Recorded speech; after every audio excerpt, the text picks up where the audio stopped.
மேலறை தியானம் மே மாதம் 14ஆம் திகதி வியாழக்கிழமை 2026ஆம் ஆண்டு.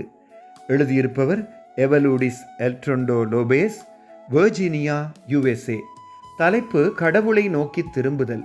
வாசிக்க வேண்டிய வேத பகுதி 105ஆம் சங்கீதம் 1ஆம் வசனம் தொடங்கி 7ஆம் வசனம் வரை. இன்றைய நாளுக்குரிய தியான வசனம் 1 நாளாகமம் 16ஆம் அதிகாரம் 11ஆம் வசனம். கர்த்தரையும் அவர் வல்லமையையும் நாடுங்கள், அவர் சமூகத்தை நித்தமும் தேடுங்கள். சூரியகாந்தி மலர்கள் சூரியனை பார்த்தபடி அதன் முகத்தை திருப்புவது மிகவும் வசீகரமான செயலாக இருந்தது. அதன் உள்ளே இருக்கும் உயிரியல் சம்பந்தமான ஒருவித கடிகாரம் அதன் அசைவை கட்டுப்படுத்துவதாக விஞ்ஞானிகள் சொல்லுகிறார்கள். இந்த கடிகாரம் ஒளிச்சேர்க்கைக்காக சூரியகாந்தி மலர்களை விரியச் செய்கிறது.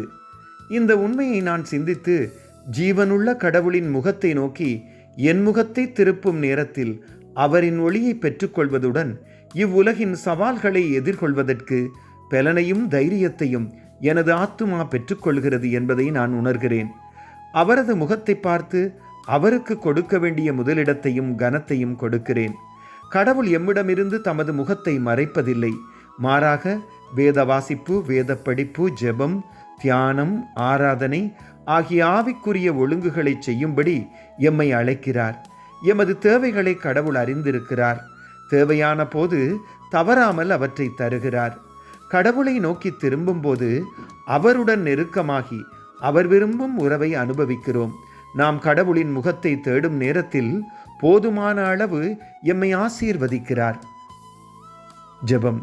நம்பிக்கைக்கு பாத்திரரான கடவுளே, எப்போதும் எதற்கும் உங்கள் முகத்தை நோக்கி பார்க்க எமக்கு கற்பியுங்கள். இயேசுவின் நாமத்தில் ஆமீன். இன்றைய நாளுக்குரிய சிந்தனை. கடவுளின் முகத்தை தேடுவதற்கு முதலிடத்தை கொடுப்பேன். கர்த்தருடைய அன்பும் இரக்கமும் அவரது பிரசன்னமும் வழிநடத்தலும் இந்த நாளில் உங்கள் அனைவரோடும் கூட இருப்பதாக.